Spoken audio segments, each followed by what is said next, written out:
Hi everyone, March 24th today, Monday, happy week. Hopefully it's gotten off to a good start.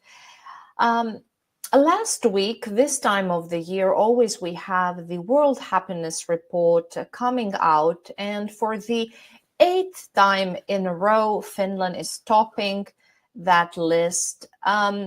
I would like to share my thoughts. I have given a lot of interviews to media, mainly in Greece. I've been asked to attend various shows on TV over the years as a Greek living in Finland, a Greek journalist living in Finland.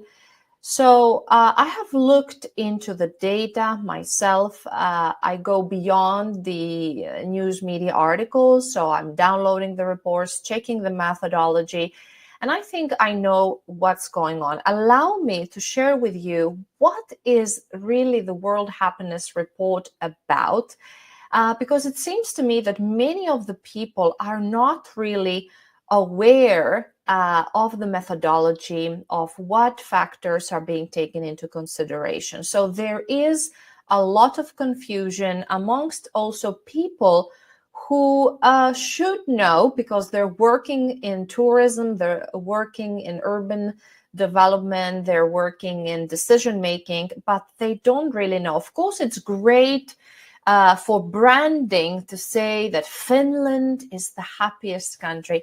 I just today listened to Finnish famous psychologist Ben Furman, who is an acquaintance of mine. I had a chance to interview him before, and I heard today him saying again that he doesn't believe in the survey, and he understands as a psychiatrist that there's a lot of elements behind that. And of course, the word happy and happiness are sexy branding jargon, but the reality is a bit different. So allow me to share with you what this really is about. First of all, the World Happiness Report that has been published now in 2025 evaluates the happiness.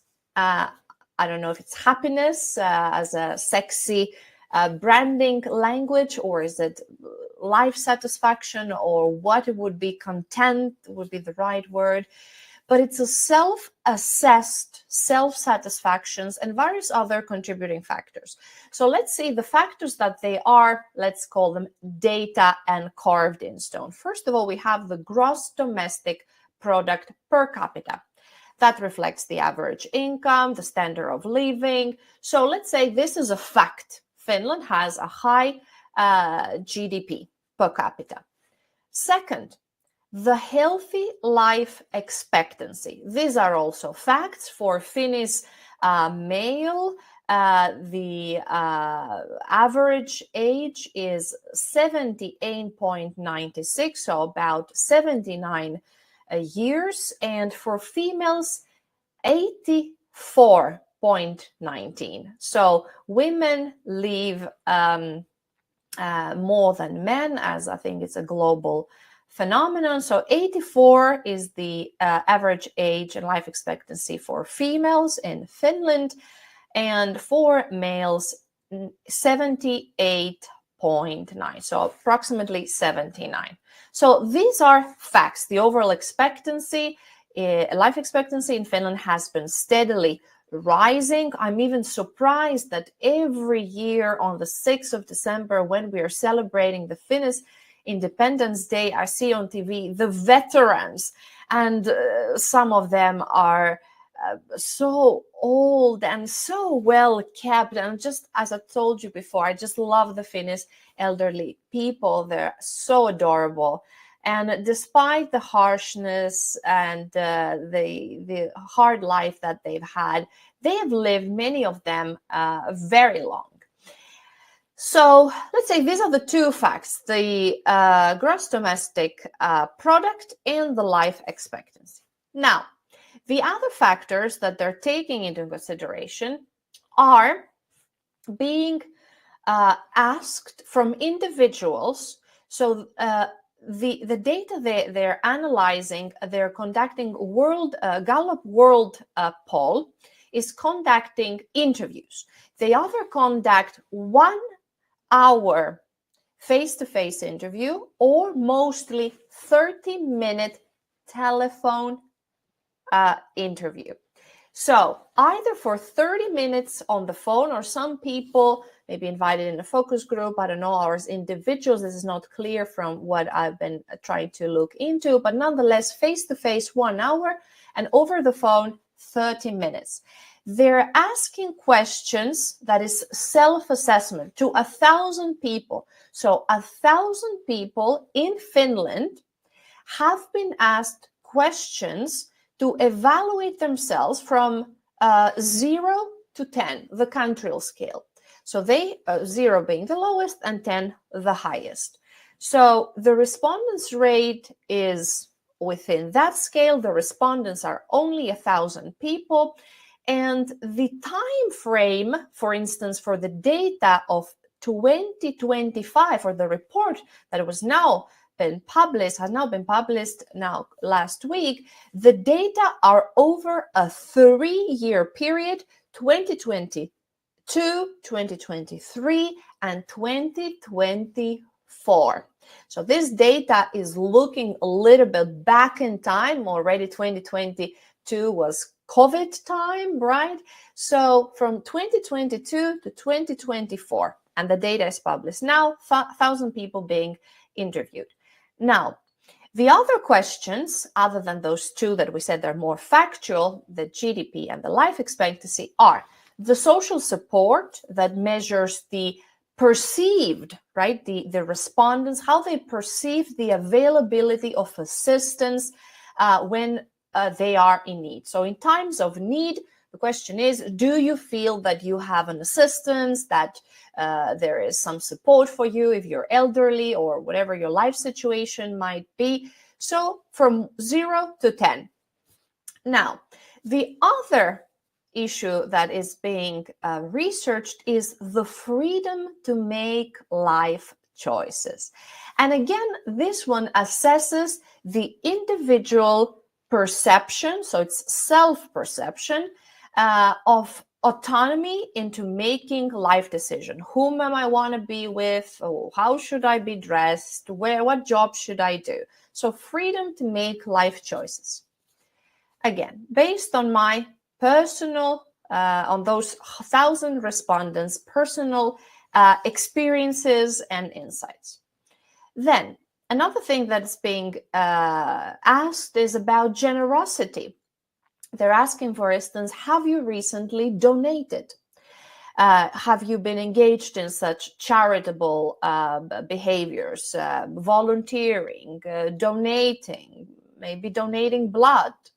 So in Finland, I must say that this is something that I do appreciate, that people are passionate about associations, volunteering, the concept of talkot.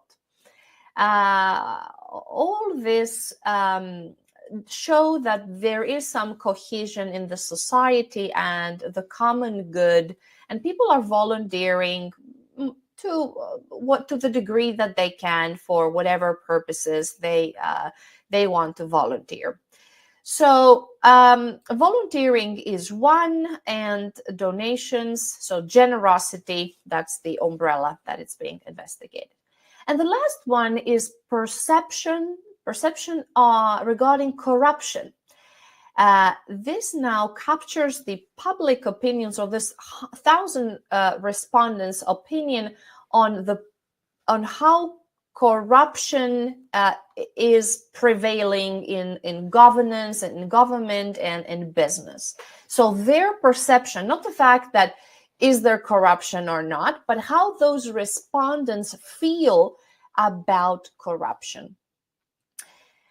Now, I want to tell you, having lived in Finland for 20 years and being a Hofstede intercultural communication accredited lecturer, knowing, I think, the Finnish psyche well enough, Finnish people are not the people that will tell to a stranger that calls them on the phone for half an hour and asking those very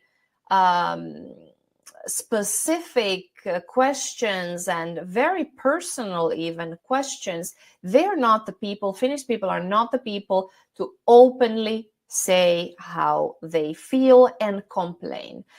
Finnish people have also the concept of sisu, of perseverance, of guts, of going through the stone and the hardship and the difficulty. So Finnish people are not complainers. Of course, there is nagging people in every culture, but if we think holistically, the vibe you're getting from Finnish people are not that of a people that, first of all, they would be opening up about their personal matters, especially to a stranger over a 30-minute phone call for a global survey. And second of all, they're not complainers. So keep that in mind. Now, Finland, in this survey, given this methodology that I explained, with 1,000 of respondents, with the 30-minute phone calls and some face-to-face 1-hour interviews, and 2 data that they're more carved in stone, whereas the others are reflections of individuals, of those 1,000 respondents. Also, I want to, for the public to know, and for everybody who's interested in is mentioning or bragging about this, that Finland is not really excelling. So from 0 to 10, Finland is scoring 7.7. So it's a little bit above average. It's good. It's not even very good. I mean, if an 8 or 9 is very good and 10 is excellent, a 7.7 is somewhat good. The reason I want to say this is because there is a lot of misinformation, and people don't know what is really the methodology of the survey. And some people, myself included, and other people who have been professors here in the University of Helsinki, my good friend, Dr. Gareth Rice, and others, we have really looked into the data in more detail. And there are some questions regarding the methodology. I do acknowledge that this is maybe popular science and popular branding opportunities for countries, and good, of course, for the national image of Finland. However, we have to be realistic, I think, and call the things as they are. When last week the results were published, this year's World Happiness Report 2025, there were a lot of Finnish people in the comments not believing that themselves. So first of all, Finns and my friends that I'm asking, they don't believe this.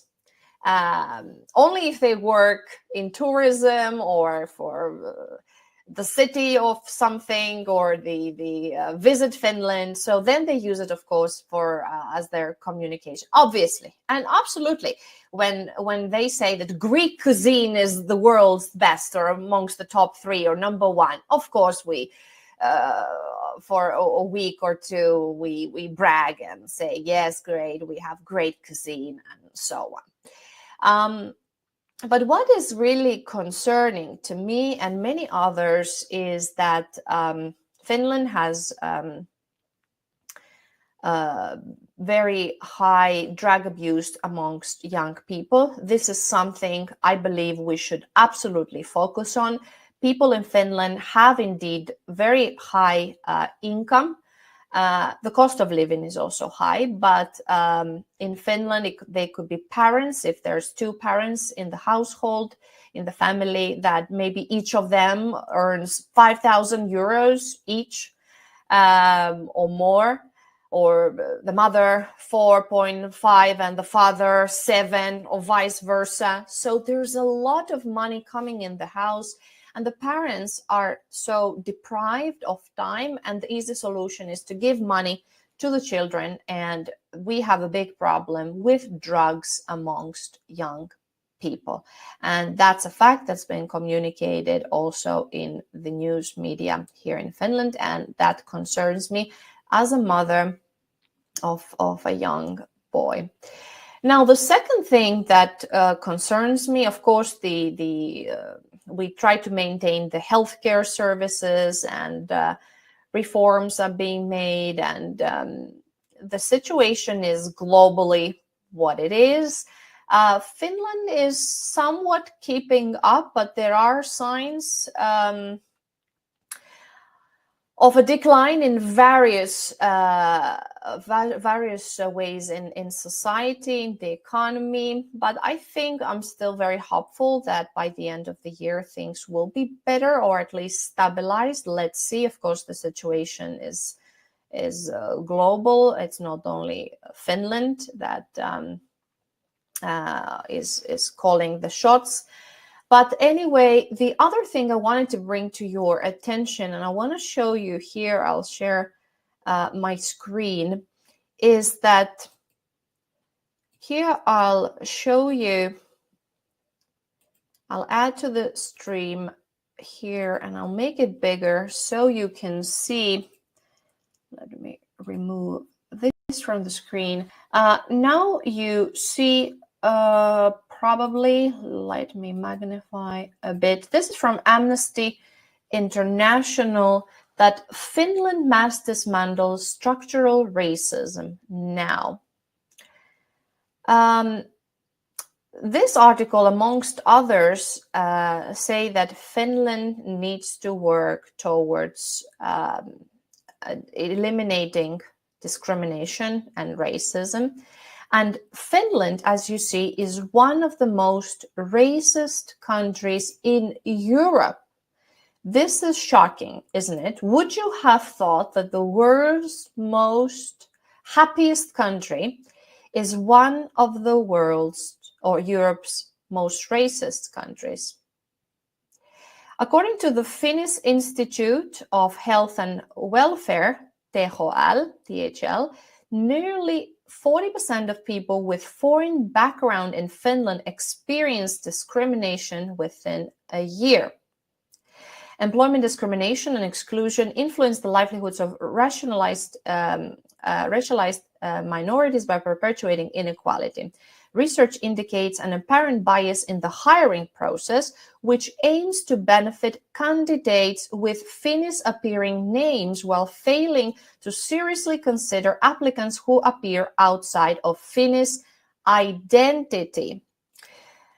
So this is something very interesting, and I want to bring it to your attention and with a question, is something that glitters and shines gold, or the reality could be different? Let us think about it, and I want to show you another article as the sentence I just read to you, where it talks about, it's from the national broadcaster Yle, so Finland's public news service. So here you see, let me put the article in the spotlight. So here we have a shocking article. Every time it's 4 years old, this article already, or more, but I think it's still relevant. It's been shared on LinkedIn a number of times, again and again, and here is what it is about. What's in a name? In practice, quite a lot. In Finland, Abdirashid Mohammed finds it much more difficult to get hired than Matti hämäläinen. Even when Abdirashid and Matti are equally suitable for the position. That's the conclusion of a research into discrimination in the Finnish labor market was conducted. This happens in Finland at grassroots level in low-paid job. A researcher at the Helsinki University, if a worker with a Finnish name is available, they will probably get the job. The claim is supported by a large-scale experiment. In 2016 and 2017, Ahmad sent out 5,000 fake job applications under Finnish and foreign names. So he conducted an experiment. The idea was to find out if a candidate's name affected whether they're invited to an interview. The results were startling. Ahmad created 5 categories of applicants representing 5 different ethnic backgrounds: white Finnish, English, Russian, Iraqi, and Somali. Then he sent 1,000 applications from each group via the Finnish Employment Office website. So this is the main source, TE-toimisto, the main office that for employability or unemployment or job seeking in Finland. The jobs were in restaurant, catering, retail, office cleaning, and customer service sector. The fake applicants were equally strong. They had the same training, the same amount of experience, and all of them have been to school in Finland to indicate that they have lived their whole lives in Finland, or at least had moved to Finland before they started school. Therefore, language was not an issue. All of them spoke excellent Finnish, because if you go to Finnish school and you're a baby, a toddler, a little boy or girl, you are speaking native Finnish, as we all understand that, even though they speak different languages at home. If employment decisions were made only on competence, every group would have had an equal chance of being invited for an interview. The difference, however, was stark. Applicants with white Finnish names received by far the most invitations to interview, with 390 interviews from 1,000 applications.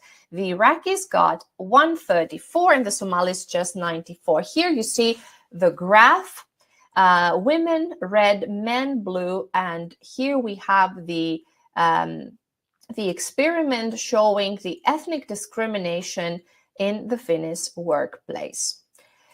So very shocking data and very shocking things to think about. So for this reason, now I will say what I want to do and what I think it's only fair. First of all, allow me to say my personal experience in Finland. I have been privileged to be in the first years. Hear me out, stay with me. In the first years, I've been privileged as I was young and enthusiastic and happy to be here. And in my honeymoon phase, I was giving opportunities, or I made sure that I create an opportunity for myself.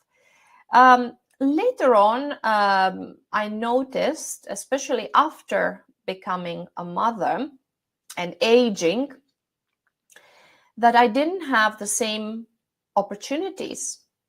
I noticed that now my students that I have been teaching and educating at Haaga-Heili University of Applied Science when I was a marketing lecturer, now my students that I educated were giving jobs and interviews, and I had to ask a job for my student. First of all, I'm very happy for my students. It means that I've done a good job. But having a Finnish name would open doors to people that perhaps wouldn't even have as much qualification as I feel I have. I'm not talking now about my own students. That I know a couple of examples, but in general, I've noticed that there are Finnish people who have gotten jobs, well-paid jobs, without really having the credentials. I want to remind you that Finland is a very small country, only 5.6 million people, 5.6. Athens, The capital of Greece has 5.6 million people. So the whole country is ruled by the mayor of Athens. I mean, the whole country of Finland, population-wise, which is the city of Athens. And Finland has consulates and embassies around the world. So, very small country. Often, even Finns say that Finland is a club, is a very small club. And I feel that sometimes certain foreigners are being chosen and handpicked to be the flags at the poster children of cultural diversity.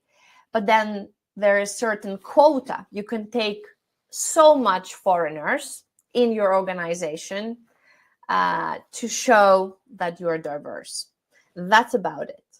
So there are certain poster children. Maybe I have been one such child before in my earlier days.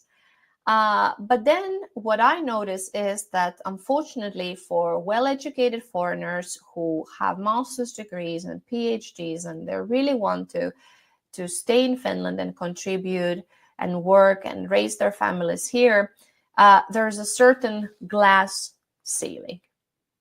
There's so much a foreigner can do.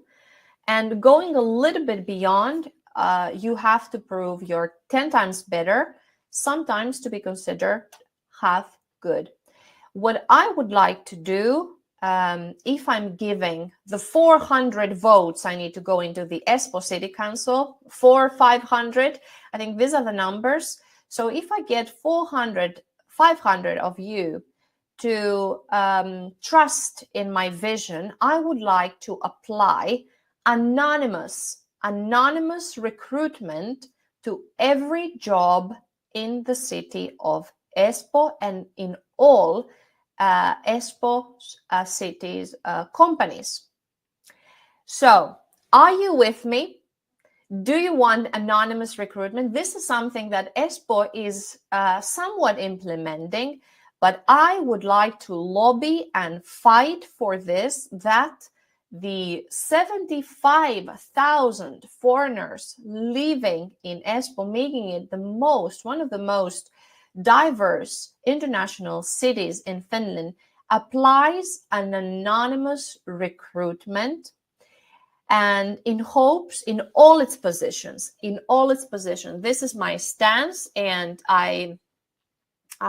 this is a cause that I could, with my hand on my heart, I can proudly say that this is something I could definitely represent. So thank you for tuning in. The elections are taking place on the 13th of April.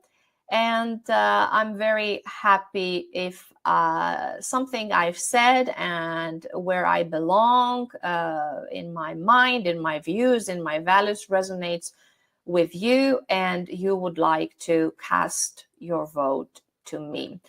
So thank you for watching, and I'll see you again tomorrow with my 30-day Go Live Every Day Election Edition Challenge.